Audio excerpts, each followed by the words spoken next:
am Sandy Spady, your host for the Power Up Talk Show, a talk show where we bring together community leaders and inspirational people that are making a difference in our world. Before we begin our journey, we have Dion Bass with Songbirds Cocktails. What do you have over there, Dion? Thanks, Sandy. So today I am going to be doing a new take on an old classic called the Clover Club. Now this cocktail predates Prohibition, so it is supposed to contain egg white traditionally, but I kind of do a different spin on it. So there's no actual egg white in the making of this cocktail, but there is egg white in the ingredients. All right, so first we're going to start out with a little lemon juice. We're going to add our acid, our citrus. Now, I kind of like to do my sweet ingredients first because they cost less, and if you work in a bar, you know what I'm talking about. So we use a ½ ounce of Monin agave nectar. All right. Now this is going to add its sweetness. Remember, it doesn't need a whole lot of sugars at all. There are plenty of ingredients that give off sweetness in this particular cocktail. Our next ingredient is going to be our St. elderflower liqueur. Now this is my bartender ketchup. I could literally put it in any drink that I ever make and make it delicious every time. And we're going to do a ½ ounce of this guy. Next we're going to do our stars of the show. Now if you guys are at home, cover your children's ears because this one's going to get a little bit hot. We have our Turn Me On Blanco Vermouth. Yes, and you can turn the bottle and dolphins will swim and things like that. It's really cool. I like it. We're going to do a ½ ounce of that. Voila. And our last ingredient and our absolute star of the show is going to be Floridora Hendrix. So this is a floral Hendrix that came out a couple of years ago, and it will absolutely play extremely well with our Clover Club. Now our last ingredients, because I think I'm going to run out of time here, is going to be a foam made of raspberries, sugar, and egg white. So it's basically a raspberry meringue. Yummy. And when you have your cocktail in a shaker, you got to shake it.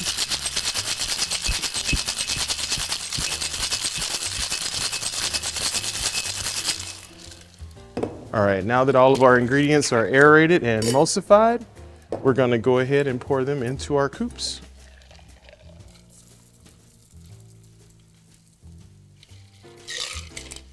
Delicious.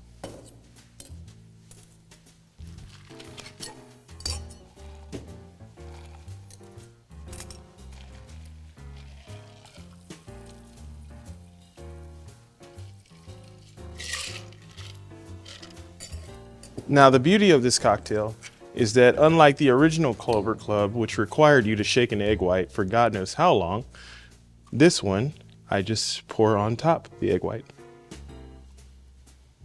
That looks scrumptious. Yum. Voila. And there we have it, guys, the Clover Club. And remember, this was made by a professional, so please try it at home.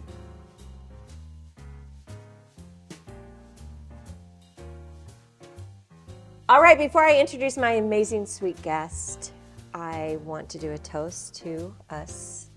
Toast. And try this amazing whatever. No mustaches. Oh, that's good. Dion, just remember, if you're looking for someone, a special craftsman for your holiday parties, yes, you can hire Dion. He has such great fun. I've hired him before to host a party, and he comes up with great ideas, and he's fun, right? So if you need something with the holidays coming up, think of Dion. All right, and my amazing guest, Shannon Anderson. I want to get this straight. She is a subconscious change and deep inner transformational coach. Welcome, Shannon. Thank you. Shannon, tell us, what exactly is that? Subconscious change. Yeah, change. So I work in energy psychology, and a lot of people have heard of energy psychology, things like EMDR, hypnosis, emotional freedom technique, tapping. And working with the subconscious is a way to talk to the subconscious mind to find out what we really believe. because we all know what we consciously are aware of, but we may not be totally aware of what our subconscious believes. And when those two are in opposition, and we've all had this experience of walking towards our conscious goal, and then something happens and it derails us, and that something that happens is usually the subconscious. You're heading towards that goal, and for whatever reason, subconscious thinks it's not safe, it's not for you, we're not doing that. And since the subconscious is 95% of our thinking, we're not going there. Wow. So, Does that have anything to do with the inner child? it absolutely does. Because it just made me think of that. Like, it's kind of that inner child, right? Yes. I didn't know how much percentage was that again? 95%. 95%. Explain that a little bit. So, And how do you find it and how do you go there? So the kind of energy psychology I do is called PSYCH-K. K is for kinesiology, and I use muscle testing to talk to the subconscious mind. So muscle testing is just a way to communicate with the subconscious mind. Our body is like a battery, and when we're congruent, our muscles stay strong, and if we're not congruent, our muscles go weak. How did all this begin? The journey behind the journey. Like, how did this become? Like, how did it all take place? So it was back in 2018, and I was living in Wisconsin at the time, and I was not new to the self-development world. I had been reading every book I could get my hand on, and it happened that it was winter time, and my husband and I were having an evening alone, and rather than connecting that night, we ended up having a big fight, and I found myself in my closet, my head in my hands, just thinking, how can this still be happening? Like, I know better, but I wasn't able to do better. And that is when I went on this journey, and I found the person that I worked with PSYCH-K, because I figured, well, I know better. I'm a smart, intelligent person. Why am I not actually doing better? And I found her, and I worked together with her for about 8 months, and my life totally transformed. And that is when I started to be able to communicate in a way that was congruent with what I was actually feeling inside, versus people pleasing and conforming to what I thought other people wanted from me. And then it's a success, and so now you're doing it, Yeah. right? And how long have you been doing this? For about 2.5 years. Nice. And how does that work when you meet someone? How do they find you? How does it all? What's the process from beginning to end? Typically, my people find me from referral. And the process is much like this. We sit down and we have a conversation, and you telling me what's going on in your life, and I'm able, with listening to you, kind of pick out where you're getting in your own way. And sometimes you know where you're getting in your own way. And then we can use our energy psychology to align the subconscious with your conscious intentions and desires.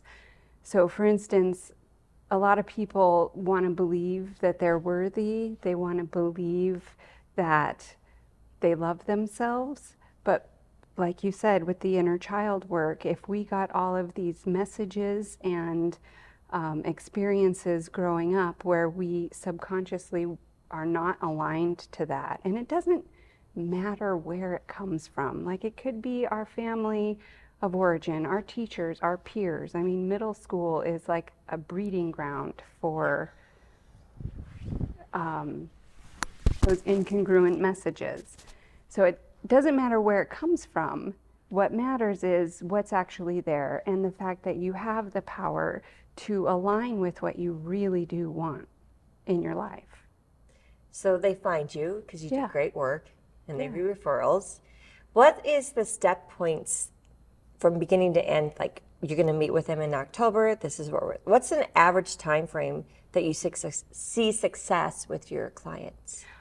Well, we can see success after one appointment, but typically it's 3 to 4 months. But then unlike traditional therapy, I am not somebody that you see from week to week, because we want to make these changes and then watch how life unfolds. And then you're like, run into another block. Oh, okay, now this is showing up. Come back in, we change that. And then I want to give the people I work with the tools that they can empower themselves going forward. So it's not something that I want to see you day or week after week. It's we're in alignment or we're not, and you're making forward progress, or you need a different kind of support. What are the tools that you use for your coaching that helps your clients? Well, a lot of the time we are working with your inner child. So we all have this wounded child inside of us, and then we have this version of us that we developed in our childhood that takes care of that wounded child. It's the part of us that knows what exactly to do to defend or protect that part of us. So it's usually develops some losing strategies like being right, control, withdrawal, retaliation, or unbridled self-expression. And so that part of us will use these losing strategies to get what it thinks the wounded child needs. Because it worked, right? Because All it those worked, years. and that's exactly it. It was beautiful and it was perfect at the time. But the saying goes, it was adaptive then, it's maladaptive now. So when you're using those to show up in your everyday life as an adult, it kind of gets in the way of the relationships and connection that you are looking for. That is so true. Is it hard for people to open up and find that inner wound? Or is it usually after talking with you, it just comes? And like you probably hear it right away, Yeah. but sometimes do they have to find it themselves and realize it? I think it's better if they find it themselves, but I'm able to ask questions that kind of gets you on that road so that, I mean, we all are seeking to discover our wounds, and our wounds are always trying to reveal themselves to us so that we can heal and become whole. Yes. So what makes you different from the traditional counselor, psychiatrist, whatever? What makes you different as a coach, being a counselor or a therapist? Yeah. So traditional therapy spends a lot of time looking back and re-examining those wounds, and there's absolutely a place for that. I do some of that, but we spend most of our time looking forward-facing, looking at what you do want. And the funny thing is with my work, most people can tell you what they don't want. It is very difficult for people to articulate what they do want. And so working with me, we're forming that mental picture of what do you want? We're visioning what exactly is it, where you're headed, what do you want? How do you want to behave in your life? How do you build trust with your clients?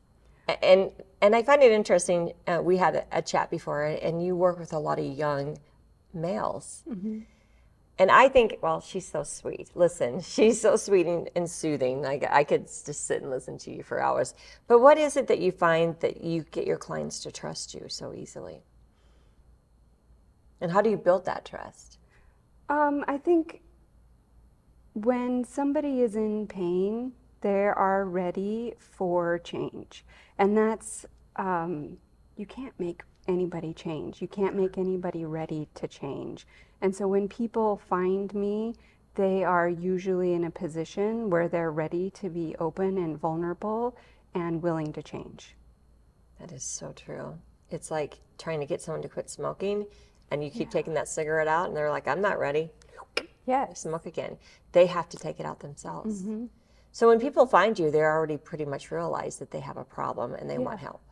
And it's just like me, sitting in that closet floor, that was my moment of, oh my gosh, I know better.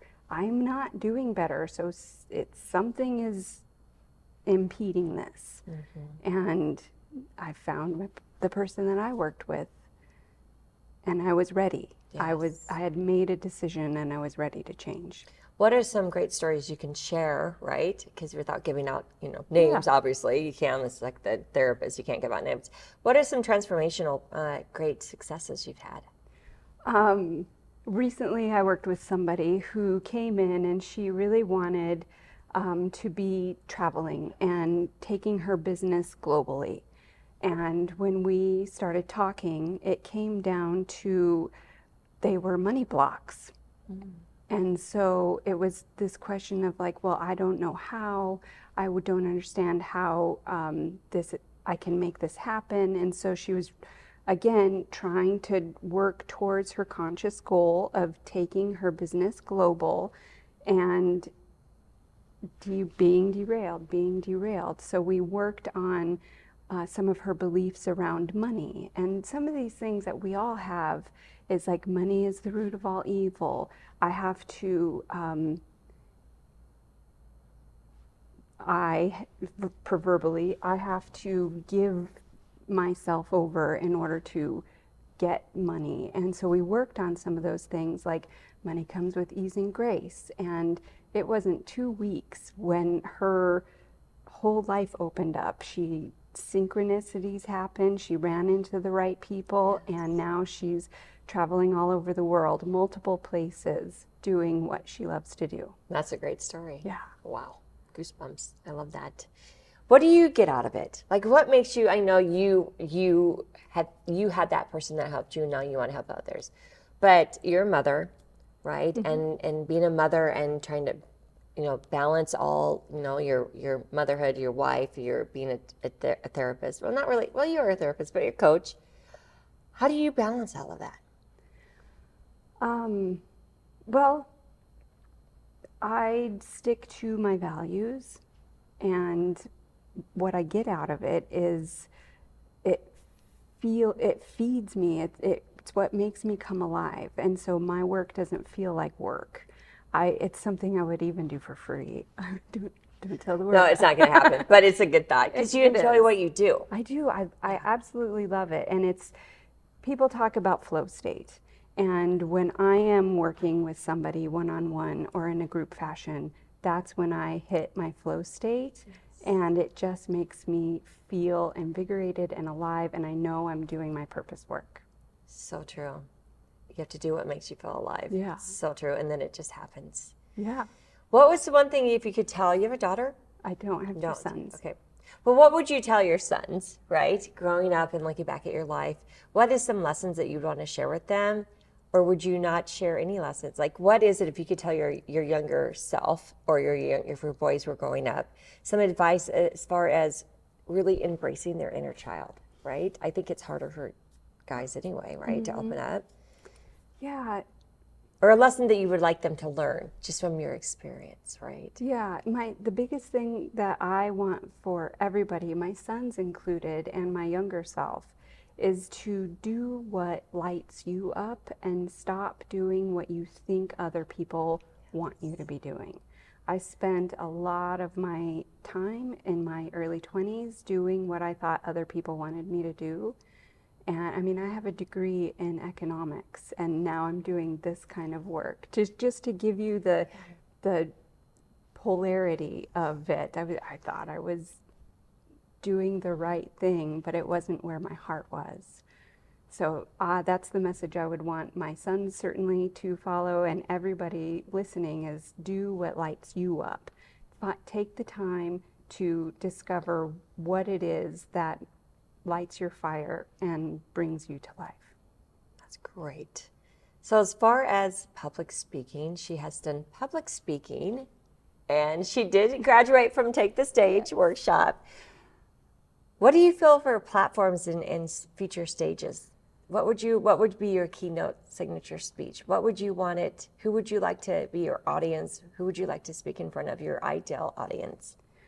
My ideal audience is a self-development group of people, whether they be men or women, but really willing to do the work, to dig into what lights them up and what fuels their passion. And really helping, so probably younger people, to help move them in that direction versus what we're all told to do. It's so true. I look back at my life and I think, and I am a public speaker for a lot of high schoolers, and you just want to like kind of help them, right? Things I wish I would have known. Yeah. And so they can maybe share some of that journey, but some of that journey you don't want them to share, right? And it's just the knowledge, the older you get, that you really want to help the younger ones. And even though they won't listen, sometimes they do. But like once you get to your late 20s, I think people have experienced some of that and they do want to listen. Yeah. So too. Where do you find yourself going with your coaching in the next 5 years? I am working with my business coach on creating a platform to do the self-development work in small cohort groups, because I believe that deep characterological change can happen and it doesn't take years in therapy. That is so true. Help more people and not having to have them give up their whole life in therapy and just get to the root it problem and transformation and have them live their lives sooner and faster. Yeah. It is so true. Is it hard when you're like out shopping or if you're at a networking event or something and you see someone and you can just sense like, oh my gosh, they're just reacting because they haven't found that inner child? Is it hard for you? Like I was in retail sales forever. Like it's hard for me when someone's not getting customer service or not fixing their racks or doing something to not say something. Do you find yourself sometimes when you're like, oh, you get why that person's overreacting right now because they just have not reached their inner child? Yeah. Do you ever want to reach out to them in a subtle way, or how would you do that? Like you see someone that really needs your help, but you can't like be heavy on it, right? Have you ever ventured out, and how would you do that?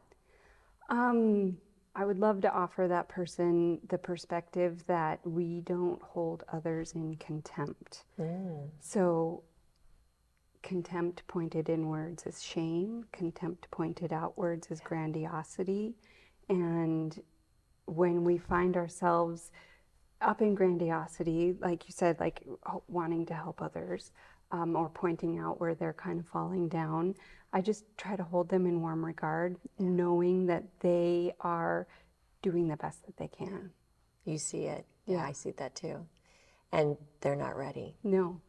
They'll find you when they're ready. And that's, I mean, that's not to say that I don't also fall down, because we're all humans and humans are flawed. We make mistakes, and I will find myself kind of in it at times, and it's easy to look back and be like, oh, I made some mistakes.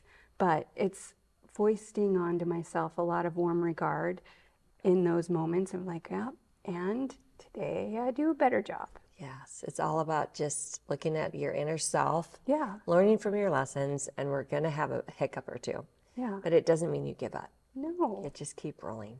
Yeah. Where do you find yourself in 5 years with your coaching? What's your big, this is my dream in 5 years, I want to... In 5 years, I would love to be hosting my group programs and taking retreats down to Costa Rica and doing some of this deep inner work in groups in beautiful places where it can become a deep transformation. Yes, it sounds beautiful. Where do you see as far as working with, have you thought of, tell me about your new program. That's what I want to know about. Well, like, what is it? What's going on with that new program you're getting ready to kick off? So this program is about 3.5 months. And in the program, we work on that contempt. We work on holding ourselves in warm regard and healing that wounded inner child and working with that adaptive child and putting them in the back seat, taking their sticky hands off the wheel and letting you, the wise adult prefrontal cortex, you drive the car. We're working with boundaries on how do I stay connected and protected at the same time, and also working on what are the tools to do relationship in a conscious way.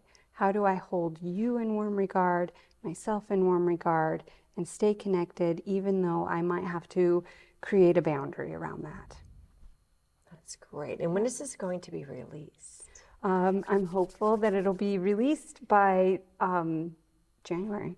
Nice. So it's coming So it's coming fast. soon. Oh my gosh. How do they find you to sign up for this program? My website is shannoncurran.com. I have socials. I'm on Instagram, LinkedIn, and Facebook. I love that. Alrighty, if you had one song to represent your life or a movie, I always have to throw something fun on. A song or a movie that you think I'd be like, oh, that's my life. Or your favorite movie or song. Movie might be Sliding Doors. It's the idea that your life can change in an instant. You just walk through a new door is a totally new pathway. That's a whole keynote right there. Sliding doors. I like it. Well, Shannon, thank you for being a guest. You were just wonderful. And you're so easy to talk to. And that's why so many people are attracted to you, because you really care and you have a big heart. Thank you. And I'm really proud of you. And I'm excited for you to just burst the airways, social media, with your new program and taking more big stages. Yes. Thank you. Remember, world, your voice is so important. If you have a voice, you can share your passion and your purpose. You can change mountains, you can climb mountains, do waves, do whatever. But if you can't find your voice, you can't help others. You can't share your story. So find your voice and share your story, because that's when all the magic happens. Have a good evening.